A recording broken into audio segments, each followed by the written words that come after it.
Hai Jack, selamat pagi. Ini seru banget. Tepuk tangan dong untuk narasumber-narasumber kita ya. Kita mau ngobrol-ngobrol terlebih dahulu. Kokomi udah ada, unicornnya ini jadi MC ya. Oke, selamat pagi. Kita mau ngobrol-ngobrol dulu nih.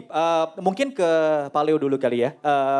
Mungkin dari tadi saya pengen nanya dari perspektif pemerintah bisa, tapi saya pengen malah nanya dari perspektif private sector dulu. Karena tadi sempat disampaikan, Bapak masih mewakili private sector banget, jadi punya kesempatan besar juga untuk mengkoreksi pemerintah. Tapi kalau dari yang pengen saya tahu adalah berawal atau lahir dari industri kreatif nih, Pak. Mungkin apa yang bisa dimanfaatkan nih dari kreativitas industri kreatif saat ini untuk benar-benar bisa memiliki kontribusi besar di perkembangan UKM di Indonesia dari perspektif industri kreatif sendiri. Karena banyak banget UKM-UKM sekarang juga base-nya adalah base industri kreatif sebenarnya. Gimana nih Pak? Iya, jadi memang the new buzzword menurut saya itu bukan lagi creativepreneur. The new buzzword sebetulnya simple aja sih, SME gitu kan. Karena terlalu banyak juga glorification dari misalnya hal-hal yang sebetulnya tuh basic sekali. Ya sebetulnya dari dulu SME ya SME aja gitu kan. UKM ya UKM aja. Jadi yang seperti misalnya anak-anak gaul yang di bawah Bright Spot itu semuanya juga UKM gitu kan. Cuman mereka ya lebih wangi, lebih keren, lebih gaul aja.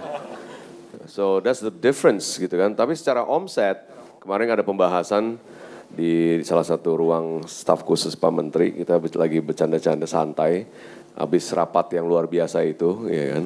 Bahwa ya apa ya, kesadaran dari how to run a business itu masih kurang justru di industri kreatif. Kalau tadi lihat videonya Jacqueline gitu kan, bahasanya kan beda ya. Bahasanya kan it's a data analytic gitu kan, terus kemudian about concepts gitu kan, jualannya bagaimana. Nah jujur aja mungkin yang punya mindset seperti Jacqueline tuh nggak banyak. Jadi banyak dari the industri kreatif players yang akhirnya menjadi bisnis itu sangat menekankan hal-hal yang sifatnya juga masih di seputar creativity, tapi bukan di bisnisnya, gitu kan. Which is kita bisa banyak belajar dari ya orang tua kita gitu atau generasi sebelumnya yang sudah menjalankan bisnis apa adanya gitu kan. Nah ini yang saya pengen tekankan sekali sih bahwa ya kalau memang mau berbisnis you need to learn a lot of things gitu kan, dari mulai legal, finance ya kan, barulah kemudian the easy stuff gitu. Bahkan saya masih bisa bilang easy karena kenapa? Ya sebetulnya itu paling terakhir gitu kan, which is the marketing and segala macamnya, the promotions dan segala macam. Tapi yang basic fundamentalsnya kayak misalnya business modeling gitu kan, itu tuh penting sekali dan ini kayaknya business literacy di industri kreatif ini penting sih. Jadi kayak misalnya kita juga nggak mau cuman menyediakan services kayak misalnya ya udah nanti semua dikasih packaging aja yang bagus gitu, bikin sampah aja sih, iya kan? Actually ya bukan packagingnya yang dia butuh pengertian terhadap bisnis model dia ini bisa sustain nggak ke depan gitu kan? Kalau nggak mendingan dirubah. Kalau nggak nanti you gonna create waste gitu kan, and you gonna create ya malah ya sampah, literally sampah gitu kan. Dan creating a lot of noise di industri yang sebetulnya nanti competitionnya jadi nggak sehat karena terlalu banyak noise, terlalu banyak competition yang nggak healthy gitu kan. Nah ini yang juga kayaknya message yang strong sekali yang ingin saya sampaikan ke teman-teman bahwa your job is not to create trash gitu kan, termasuk the business model. Kalau bisnis modelnya trash gitu buang aja, ya kan, scrap it, start another one yang memang lebih baik gitu kan. That's why kita perlu education yang tinggi gitu, educating the people. Dan saya sering discourage people gitu untuk not to do it. Ya mungkin kalau motivator orang lain kan selalu bilang ya kayak you can do it gitu kan, terlalu thinking positive. I don't think positive, I think realistic gitu kan. Ya kalau emang idenya nggak bagus, don't do it man. Gitu. Iya. toxic positivity itu harus kita hindari teman-teman ya. Jadi harus lebih realistis sekarang ya kata Pak Leo tuh, luar biasa. Pak, tadi dari perspektif private sector, sekarang saya malah pengen dari perspektif dari pemerintah nih. Karena sebagai Direktur Utama Smesco, kemudian dari tadi PDB. Sekarang kita pengen tahu kalau dari teman-teman UKM dan juga UMKM, konkretnya apa sih Pak yang harus kita lakukan untuk benar-benar ngasih kontribusi untuk PDB dan juga pemerintah ini? Seperti apa Pak? Iya, jadi memang 4.0 and beyond, kalau kita bilangnya 4.0 and beyond gitu. Kenapa? Karena sebetulnya beyondnya kita belum tahu sih. Iya kan? I don't think kita harus masuk ke 5.0 seperti yang lain gitu kan. This is my opinion gitu. Tapi ini sering kita diskusikan juga bahwa apakah Indonesia perlu masuk ke 5.0 seperti negara lain gitu. Apakah kita bisa memiliki versi kita sendiri? And by the way, ketinggalan kita sekarang itu sebetulnya udah menjadi berkah gitu. Bahwa kita masih bisa, kalian tahu istilah permaculture nggak sih? Tahu? Ada yang tahu? Permaculture. Ya kalau nggak ada yang tahu, jadi ini ceritanya sebetulnya di Indonesia dari dulu udah permaculture. Itu namanya berkebun, ya kan? Berkebun di belakang sendiri. Dari dulu juga kita udah melakukan gitu kan. Cuman sekarang tiba-tiba ada istilah baru, I'm a permaculturist gitu misalnya. Ya, what does that mean gitu? Maksudnya nggak penting kita melabel-label hanya untuk kepentingan PR gitu kan. Padahal sebetulnya kita harus memikirkan sustainability model dari industri di Indonesia ini sendiri bagaimana. Jadi saya ingin mengajak the future UKM itu harus memikirkan bagaimana sustainability modelnya sesuai dengan Indonesia kondisi di Indonesia. Dan juga kita bergeraknya ke arah mana, dan kita bergeraknya sama-sama gitu kan. Jadi sebetulnya contoh, ini real concrete contoh. I don't know if you remember, mungkin juga Haryanto juga masih terlalu muda kayaknya. Gila, 30 masih under 30 ya? Oh udah 30, iya. Gila, what a blessing gitu. Masih 30. Anyway, dulu kopi, the trend, coffee trend, first wave, ya second wave lah, bukan first wave, second wave, coffee. Sebelum ada orang mau berkarir jadi barista and all these things, ingat nggak kalian? Kalau masih pada ingat, 10 tahun yang lalu itu nggak ada itu coffee shop keren, ya kan? Atau 15 tahun yang lalu lah, itu dimulai satu persatu. Di Pasar Santa, Anomali, ya kan. Kemudian siapa kita ikutan juga di The Goods, entah siapa. Tiba-tiba boom, akhirnya menjadi industri sampai ke perkebunan dari hulu sampai ke hilir. Sekarang menjadi salah satu andalan di Indonesia sebagai komoditi. Betul nggak? How do we do it? Itu anak muda semua. It's all young people. And it's people like us. By the way, gitu kan. Jadi ya makanya kenapa saya bisa mau mengajak, we have to do good governance. Kalau nggak serius ngejalanin bisnisnya, jangan ikut-ikutan. Maybe you can be the staff, maybe you can be the manager or whatever. But as a business owner, gitu maksudnya, responsibility-nya tuh jauh lebih besar daripada itu. Ya mau nyumbang PDB, kalau misalnya bisnisnya merah melulu, gimana mau nyumbang, gitu kan? Bayar gaji aja nggak bisa, gitu kan? Bayar sewa aja nggak bisa. Yang kebanyakan defaultnya gitu kan, unless you can burn money, don't do it gitu. Jadi bisnis yang realistis saja. Nah ini saya kasih contoh yang konkret sekali. Jadi sebelum saya dipanggil sama Pak Teten, itu saya lagi males-malesan, bermalas-malasan jual bakmi, ya kan? Cuman 2 menit dari rumah saya. Namanya bakmi 3 marga, sekalian promosi, ya kan? Enak banget. Ya. Anyway, bakmi ini itu di kita R&D itu 2 tahun loh. To get to where it is now, itu partner-partner saya 2 tahun lamanya ber-R&D sampai akhirnya dapat ini. Pada waktu kita buka di bulan pertama itu setiap minggu ganti resep. Saya sampai bilang, gila bro ganti resep melulu gitu ya kan. Ya tapi itulah R&D. Every week. Sampai akhirnya jadi yang sekarang. Dan semuanya by design, bisnis modelnya kita nggak macam-macam, kita nggak neko-neko karena semuanya ini pengalaman semua di F&B dan semuanya sudah pernah burn oleh bisnis F&B, kan gitu kan? Wah teman gue bikin boba gitu misalnya atau apa, bikin ini, aku juga bisa lah, Jacqueline bisa, gue juga bisa deh, belum tentu, ya kan? You don't know what she has done atau gimana, atau misalnya ngeliat yang lain, kayaknya coffee shop oke nih. To today mau buka coffee shop, think again. Iya kan? Mungkin 5 tahun yang lalu, yuk buka coffee shop yuk, ayo gitu kan. Yuk buka barbershop yuk, ayo gitu kan. Sekarang ada nggak yang mau masih buka barbershop sama coffee shop? Di audience ini aja lah saya tanya. Mungkin udah nggak ada gitu kan, masih yang kayaknya udah rame ya, udah noisy kan. Nah, ketika kita mendesain si bakmi stall ini, ya kita kayak tahu diri aja. Kita sadar aja bahwa skala itu penting.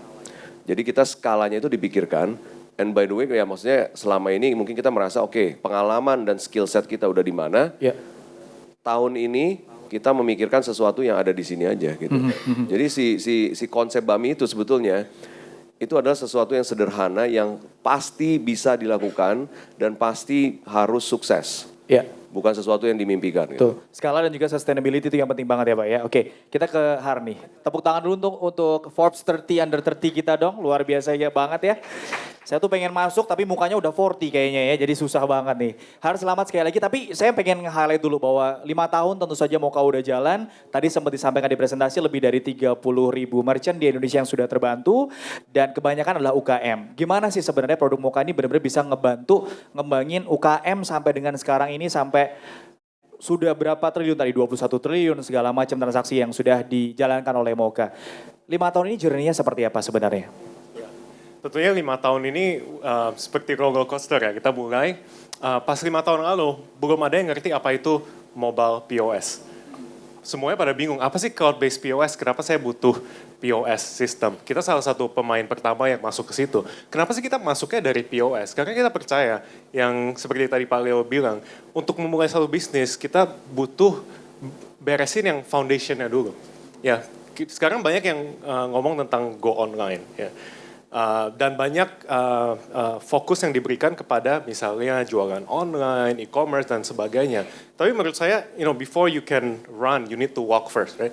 Dan sebelum kita bisa explore yang seperti itu, kita harus bisa beresin dulu nih foundation, the basics of running a business, yaitu pencatatan, operations, finance, data, dan dari situlah kalau itu udah beres, baru kita bisa ekspansi seperti mungkin nanti Jacqueline bisa share tentang Kokumi gimana dalam waktu yang singkat dia bisa expand ke sudah lebih dari 30 outlet sekarang ya.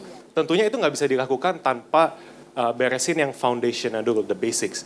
Ya jadi 5 tahun lalu kita memang percaya dengan konsep itu. Ya dari POS sendiri kayaknya 3 tahun sampai 4 tahun pertama kita memang fokusnya di POS. Ya dan karena POS broad sekali, sangat komprehensif. Banyak sekali fitur yang harus dikembangkan.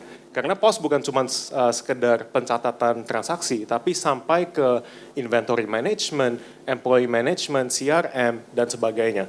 Jadi kita kembangin itu supaya kita bisa melengkapi semua kebutuhan UKM, tapi kita juga tahu kalau misalnya untuk bisa melayani UKM butuh sesuatu ekosistem yang lebih dari sistem kasir aja.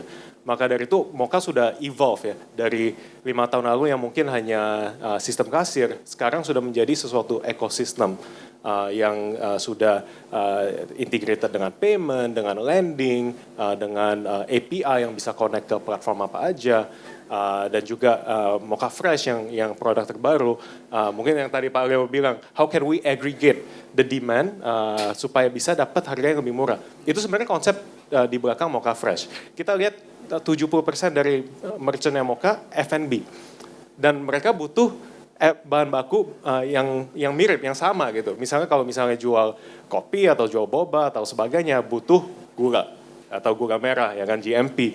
Nah gimana kita bisa aggregate demand dari semua merchant kita dan have a better negotiating power ke supplier dan juga ke principal untuk dapat harga yang lebih murah, lebih kompetitif, dan kita bisa deliver the ingredients at the merchant's doorstep supaya lebih convenient, lebih gampang, dan mereka bisa tambah banyak waktu lagi nih. Yang sekarang udah nggak usah rapiin pencatatan transaksi, bahan baku juga bisa beli langsung online dan sebagainya, supaya bisa punya lebih banyak waktu untuk be creative, innovate the product, R&D, tambah konsep baru, make sure stay close to the market. Marketnya lagi pingin apa sih sekarang? Karena demand market kan berubah terus ya. Mungkin yang dulunya gula biasa sekarang pada sukanya gula merah ya kan.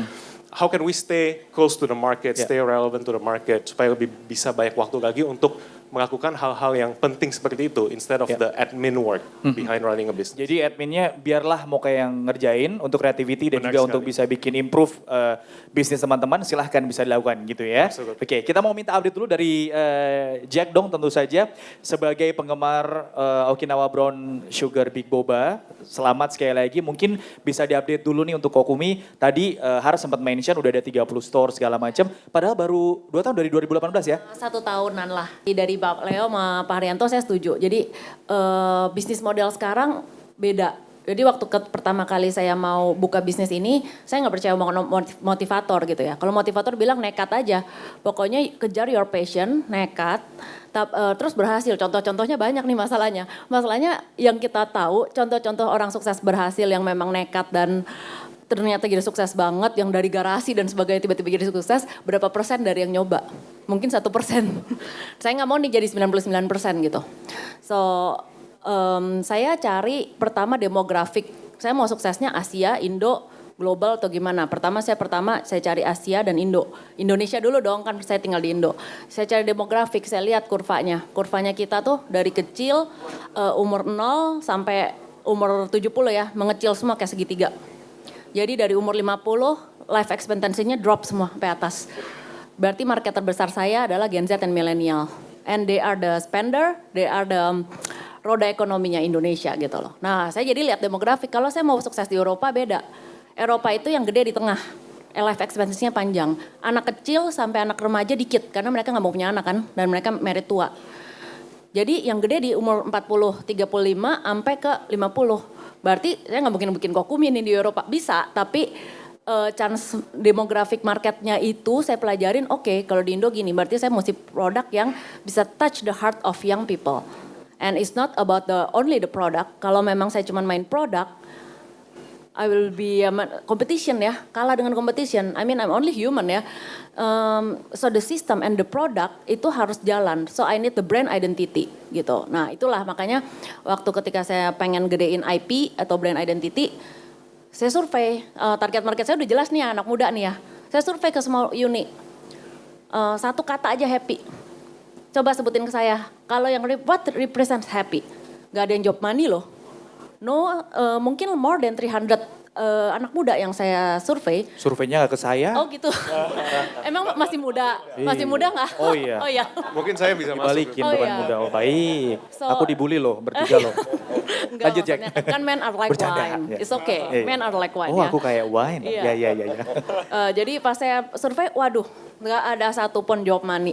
Semua about good relationship, about old memories, about something that touching heart, and about colors. Oh, berarti ini nih gitu loh. So we create something that represent that, and mungkin Kokumi itu sebenarnya is not a boba ya. Jadi mau pembenaran dulu nih, it's not a boba drink. Kokumi is a happiness concept. So minumannya itu yang pakai boba cuma dikit. Kenapa? Karena boba sebenarnya represent happiness.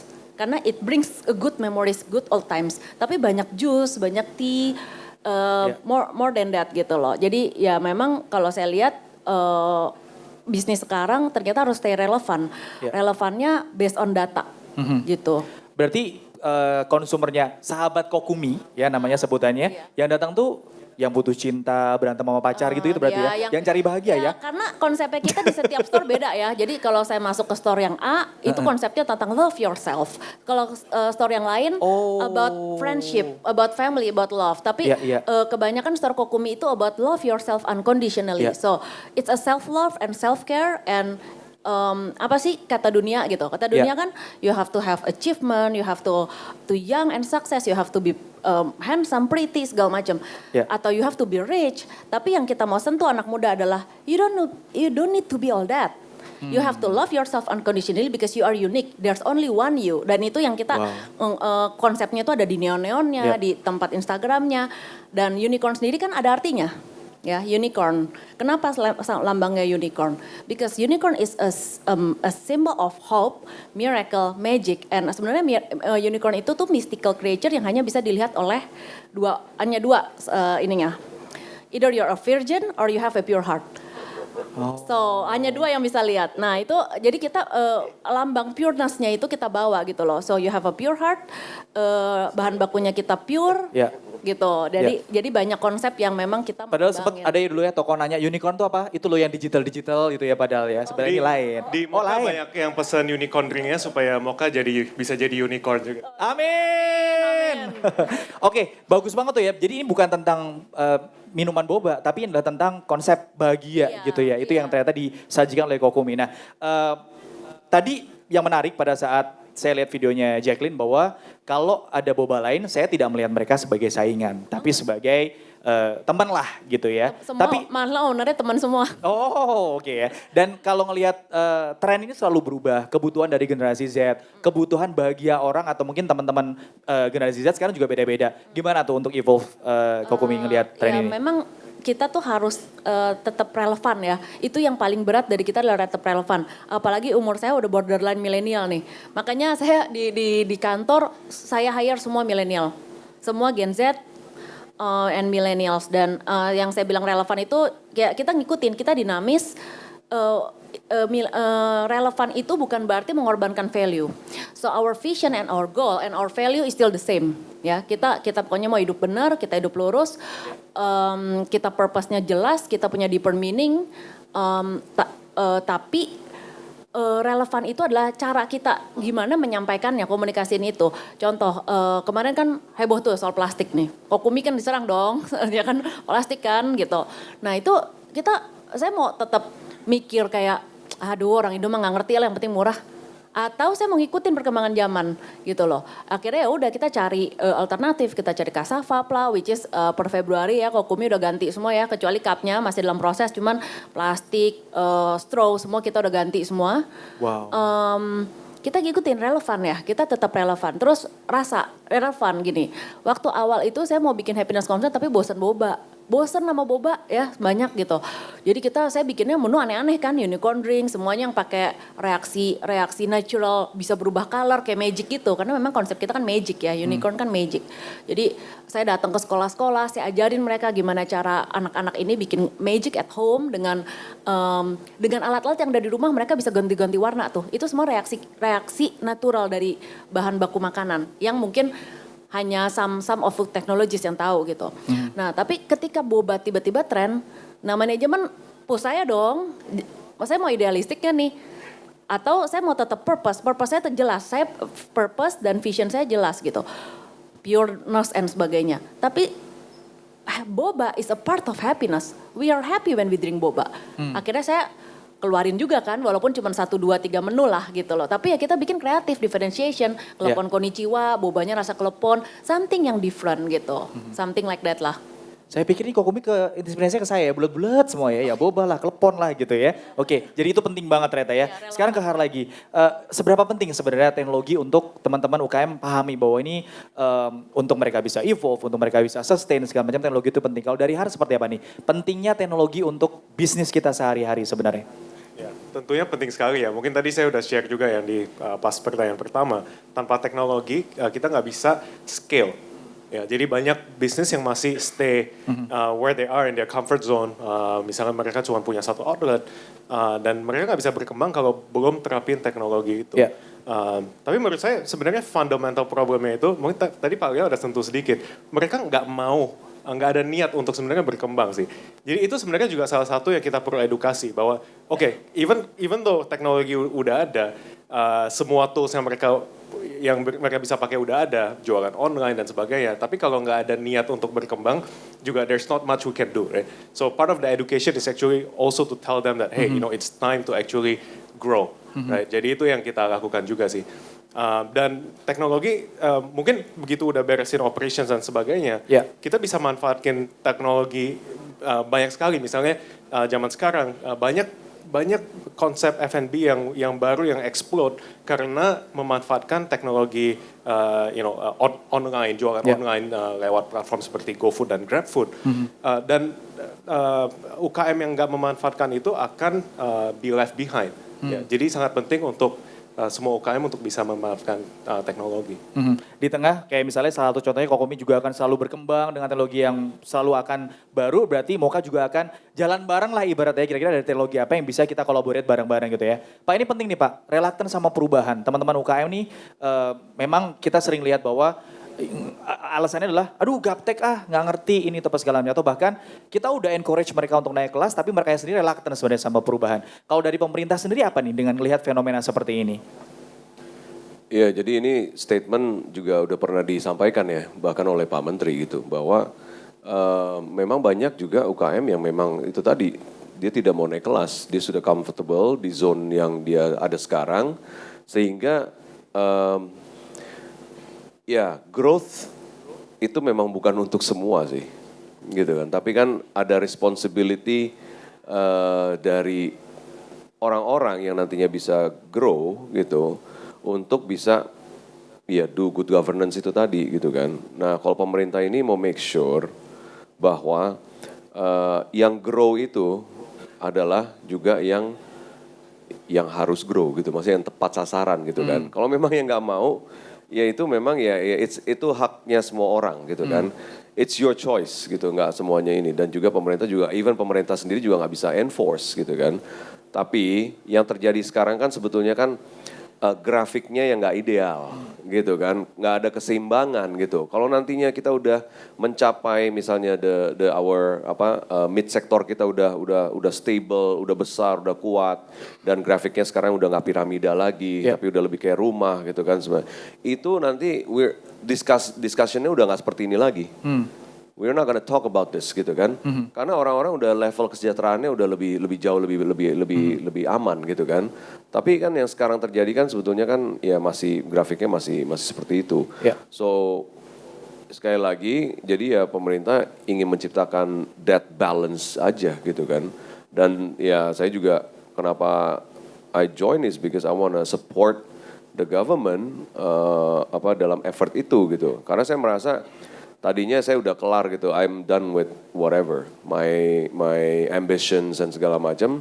Ya makanya 2 tahun yang lalu itu sebetulnya, to be honest, saya cuma kerja 3 hari seminggu, gitu. Tapi itu by choice, karena saya mau nemenin mama saya waktu itu berobat, terus juga saya pengen punya banyak waktu buat anak saya, gitu kan.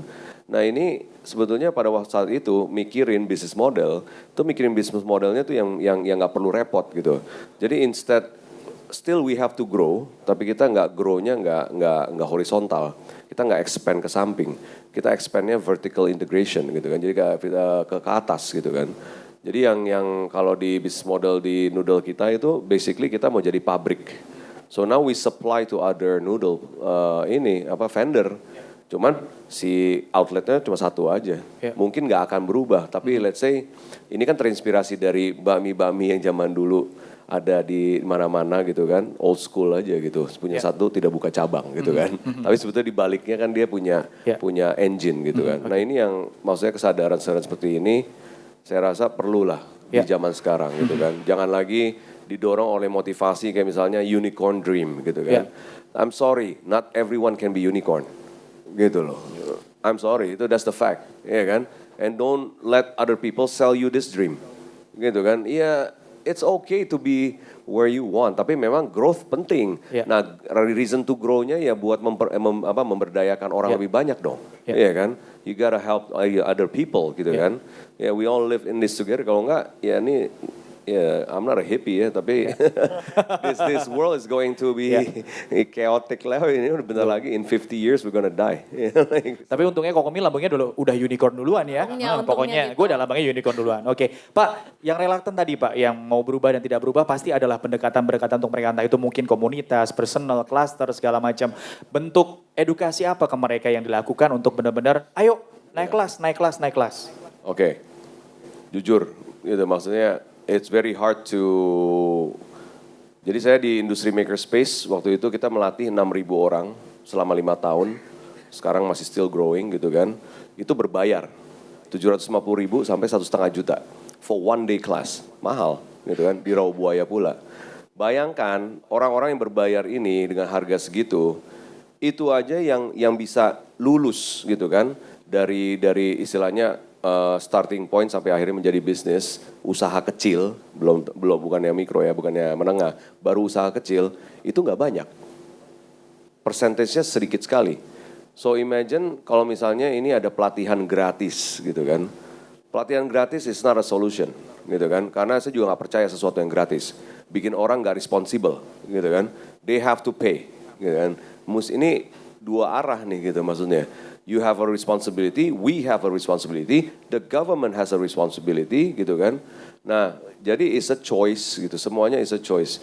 Tapi memang kita harus menginspirasi dan memberikan contoh yang benar. Makanya kenapa koperasi modern gitu kan, UMKM naik kelas, itu kan effort untuk memberikan contoh yang benar gitu kan. Kayak misalnya kita kasih lihat proses itu susah gitu kan. Proses itu mungkin tapi kamu harus A, B, C, D gitu kan. Jadi these real steps, dan memang sebagai pemerintah sebetulnya kalau leadershipnya benar, hal-hal seperti itu tidak sulit untuk dilakukan gitu kan. Cuman ya jujur aja setelah saya masuk hampir sebulan ini ya memang birokrasinya sih luar biasa sih. But we have to respect that gitu kan. Birokrasi itu juga sesuatu yang kita harus lakukan. Kalau enggak masa government nggak punya birokrasi. Nah itu kesalahan-kesalahan yang mungkin dulu banyak pihak itu juga yang nggak respect birokrasinya. So we also have to respect the bureaucracy and the system gitu kan. Tapi sebagai pemerintah saya yakin, ya kita lihat aja lah presiden kita. He's an endorser gitu kan. Ini dia pakai apa juga semuanya langsung sold out gitu kan.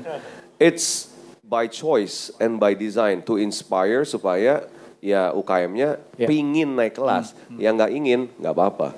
You can stay there. So. Oke, kalau Harus sendiri ini mewakili private sector gitu ya, bahwa tidak hanya mikirin growth-nya dari Moka sendiri, tapi bahkan sejak tahun lalu konsisten banget untuk mengedukasi nih, bikin UKM atau teman UMKM benar-benar jadi lebih modern dengan berbagai macam perkembangan teknologi yang sekarang ada. Ini mulai jalan lagi di tahun 2020, sebenarnya apa yang ngebedain dari semangat edukasinya Moka sendiri lewat Akom sendiri untuk compare dengan tahun lalu dengan tahun ini? Apa yang paling membedakan sebenarnya? Silakan. Jadi di tahun 2020 ini kita akan belajar dari experience kita di tahun 2019 dan kita akan memperbaiki lagi Akom ini. Jadi seperti yang tadi saya share akan ada dua format, yaitu Akom Talks dan Akom Forum ya. Jadi Akom Talks kita akan mengundang merchant-merchant seperti Kokumi dan yang lain untuk share insight, pengalaman, business tips, apa sih yang bikin sukses ke merchant-merchant atau UKM yang join. Dan di Akom Forum kita akan mengundang expert untuk membahas dan membedah topik-topik yang relevan ke UKM. Misalnya perpajakan UKM, gimana cara pakai digital marketing untuk bisa grow the business dan sebagainya. Saya juga sependapat ya dengan Pak Leo. Jadi kita nggak mau kasih edukasi yang gratis gitu. Karena kita juga lihat di tahun lalu pas kita bikin event yang gratis, banyak yang datang mungkin dengan intention yang kurang tepat gitu. Misalnya untuk dapat free food dan lain-lainnya. Sedangkan kita mau edukasi UKM yang memang ada niat dan ambisi untuk naik kelas. Ya, jadi di tahun 2020 ini salah satu yang akan membedakan juga kita akan mulai charge untuk event-event di Akom. Bukan karena kita ingin make money dari situ, tapi karena kita ingin memfilter audiens yang datang untuk UKM yang sudah serius untuk mengembangkan bisnisnya. Jadi akan ada Akom Talks dan juga Akom Forum gitu ya untuk teman-teman UKM di sini. Siap naik kelas teman-teman UKM di sini? Siap naik kelas? Siap dong. Tapi saya pengen tahu sebenarnya untuk tahun ini juga benar-benar disupport oleh Kementerian Koperasi dan juga Usaha Kecil Menengah. Nanti wujudnya akan seperti apa? Apakah nanti juga akan ada representasi dari Smesco mungkin atau mungkin dari Kemenkop UKM yang akan hadir pada setiap talks dan juga forum, atau seperti apa sih bentuk kolaborasinya bersama dengan support yang luar biasa dari Kementerian Koperasi dan Usaha Kecil Menengah ini, Han? Yeah, first of all, kita we're very grateful ya, and we're excited to be working together with Kemenkop UKM, Pak Leo, Pak Teten dan tim. Dan kita very grateful with the support that we've received so far. Sekarang memang kita lagi finalisasi untuk program-program yang kita akan lakukan bersama. Tapi yang saya bisa share beberapa contoh programnya. Nomor satu adalah distribusi konten dan edukasi yang tadi via low touch ya. Jadi dengan konten yang diproduce Mocha, kita regularly produce konten seperti e-book, blogs, videos, how-tos, merchant talk dan sebagainya. Itu sebenarnya bisa di leverage juga dipakai oleh pemerintah untuk di-share ke UKM binaannya. Ya. Itu mungkin program nomor satu yang kita bisa lakukan secara low touch dan bisa meraih lebih banyak. Mungkin sampai yang mikro juga tanpa harus ketemu face to face gitu ya. Mungkin itu secara low touch. Dan untuk yang high touch kita akan ada 2 program juga. Satu adalah program inkubasi di mana kita akan handpick merchant-merchant Mocha yang kita lihat sudah ready untuk naik kelas lagi. Kita akan provide mentorship, kita akan provide training supaya mereka bisa scale up dan juga bisa ekspor produknya keluar dan even bisa expand internationally ke luar negeri. Dan itu salah satu goal dari pemerintah juga ya supaya ekspor di tahun 2024 kalau nggak salah bisa sampai 30% ya. Dan kita akan fully support program itu juga. Dan yang ketiga melalui event-event seperti Akom ini dan kalau mungkin tahun 2019 kita selalu lakukan sendiri dari Mocha, kita akan di tahun 2020 ini kita akan jalan bareng-bareng dengan pemerintah dengan Kemenkom UKM supaya kita bisa collaborate untuk event-event ini bisa supaya bisa meraih lebih banyak merchant lagi. Iya. Venue mah udah gak usah mikir ya, Smesco langsung bisa dipakai ya Pak ya. Kalau dari Pak Leo sendiri, karena ini masih terus digodok nih, apa nih ya mungkin bisa nih untuk dikolaborate bersama dengan Akom nih dari Kementerian Koperasi dan juga UKM untuk benar-benar bisa menaikkan kapasitas UKM untuk bisa go global nih nantinya. Iya, jadi di Smesco sendiri kan kita sedang mempersiapkan roadmap dan juga perubahan secara fisik dan program untuk mengakomodasi UKM. Jadi saya mau share sedikit di forum ini. Kenapa juga kita bekerja sama dengan Mocha, itu karena ya memang kita merasa itu penting ya, bagian dari business services ya adalah these fundamentals gitu kan. Jadi kita akan build sebuah fasilitas untuk UKM now dan juga untuk UKM future. Jadi now-nya itu bukan kekinian ya, now-nya itu adalah ya yang real-real aja. Jadi kita percaya sekali dengan real sektor ini karena besar sekali gitu. Jadi kita akan build sebuah kampus. Jadi ada education platform di sana, kita akan kerjasama dengan universitas dan other education platform lainnya. Kemudian ada makerspace gitu kan untuk ber-R&D, ada lab-nya juga. Jadi contoh kita mau bikin sebuah food lab. Nah food lab ini sebetulnya seperti Master Chef Auditorium, cuman kita terbuka buat umum, berbayar, murah gitu kan. Tapi kontennya kita make sure bagus. Nanti hasil-hasil dari olahan food lab ini atau dari audiensnya ini kita bisa sajikan di Indonesian restoran kita di main lobby kita nanti gitu kan. Nah di main lobbynya kita akan bikin sebuah business lounge, business center. Makanya kita juga perlu nih mau kerjasama sama Mocha juga. Ini mungkin salah satu bagian dari kerjasamanya. Sebetulnya kan aggregation daripada data gitu kan. Tentang misalnya UKM apa saja gitu. Ini kan harusnya ada di satu sentral gitu kan. Dan sentralnya seharusnya adanya di pemerintah gitu kan. Nah ini makanya kenapa kita kemarin koordinasi luar biasa gitu. Jadi kita pengen ada business center, semua keluhan atau semua data yang diperlukan oleh UKM, big data access gitu kan, yang sebelumnya cuma bisa dibeli sama perusahaan besar dengan bayar misalnya AC Nielsen atau sebagainya. Sekarang even UKM juga bisa akses itu. Nah, contoh kayak misalnya Jacqueline bisa data analysis kan karena dia punya outletnya banyak. Iya kan? Nanti dia bisa makin grow karena outletnya makin banyak, big datanya makin besar, dia punya data yang lebih solid lagi, makin solid sampai akhirnya dia bisa punya banyak insight yang luar biasa. Tapi as a small business itu kan nggak bisa. Nah kita pengen punya hal-hal seperti itu yang kita bisa share ke orang-orang gitu kan. Mau funding gimana, legal services gimana, ya kan, branding marketing ke siapa gitu kan, all this kind of services. Nah secara kampus seperti itu, pelatihan-pelatihan. Nanti setelah kau udah naik kelas sedikit, kita akan membuat sebuah trading house dan saya pengen bikin sebuah trading house yang very powerful gitu kan. So it's not just lip service trading house. Jadi saya benar-benar pengen engage misalnya dengan trading company yang memang reliable seperti Lian Fong atau misalnya yang memang sudah ketahuan gitu kan reputasinya dan networknya di luar negeri, atau kita mau mengaktifkan diaspora di luar negeri dan juga arm pemerintah seperti ITPC mau diactivate lagi. Duta besar kita di luar negeri itu udah semuanya disuruh jadi salesman. Gitu. Jadi ini udah tiba saatnya memang kita mesti orientasi ekspor dan substitusi importnya ini harus terjadi. Kalau enggak, we're not gonna survive gitu kan. Jadi trading house-nya ini mesti penting sekali. Kemudian juga tentunya kita mau bikin sebuah fasilitas nanti future UKM compound. Yang tadi saya cerita, kita ingin membayangkan misalnya 10 tahun ke depan bisnis modelnya itu seperti apa. Gitu kan. Produk UKM-nya kayak seperti apa, lifestyle-nya seperti apa. Actually, we can create our own trend. Justru malah sebetulnya itu tujuannya adalah menciptakan tren. Jadi menginfluence bahwa nih loh, modeling business future-nya mungkin bisa seperti ini.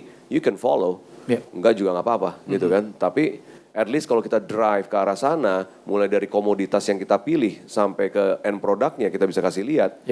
Ini kan nanti jadi gerakan bersama kan, seperti itu sih. Baik, dan tentu saja kolaborasi bersama dengan Akom ini ya Pak ya, yang akan menjadi satu platform edukasi buat masyarakat. Sebelum kita akan Q&A, saya yakin banyak banget yang pengen nanya. Jack, aku pengen nanya, karena ini platform untuk edukasi, mungkin boleh mewakili teman-teman yang di industri UKM tentu saja ya.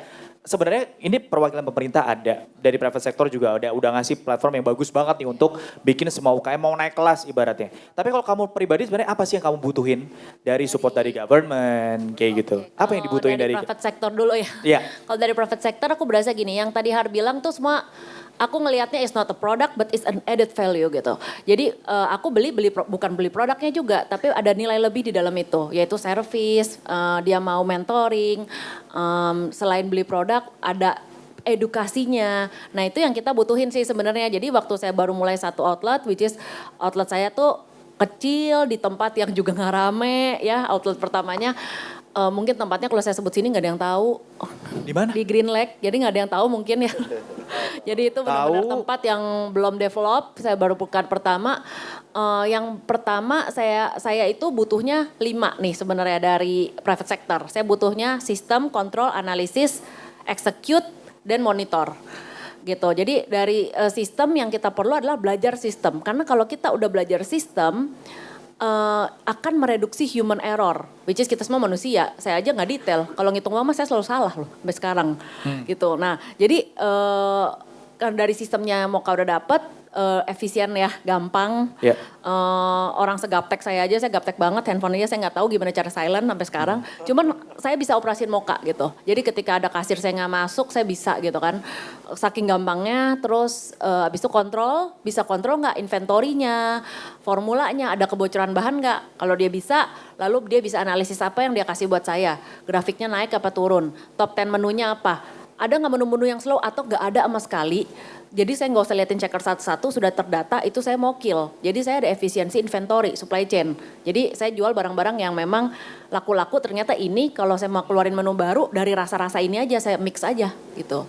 Misalnya itu kan gampang ya buat kita. Tepuk tangan dong, ini idenya loh, dibuka loh ini, dibongkar sama Kokomi. Direkam ya tadi ya, direkam ya. Gak boleh diupload ya teman-teman ya. Jadi ya udah dari top 10 menu itu kan rasanya 20 ingredient apa 30 gitu. Mix-mix aja, kasih nama baru segala macam. Udah dari itu yang slow-slow saya kill, saya dapat analisis kan. Habis itu saya execute di lapangan gimana, bisa nggak? Kalau ada beberapa yang saya bingung-bingung, saya tinggal kontak timnya Har. Ada nggak after salesnya, ada nggak added value-nya, kan mereka kasih ajarin mentoring, ada added value. Dan menurut saya itu added value. Jadi sistem yang dijalankan dia bisa simple, efisien, mudah, lalu bisa mencukupi semua kebutuhan analisis dan kontrol, itu adalah added value. It's not only a product, tapi ada added value yang membuat kultur kita berkembang.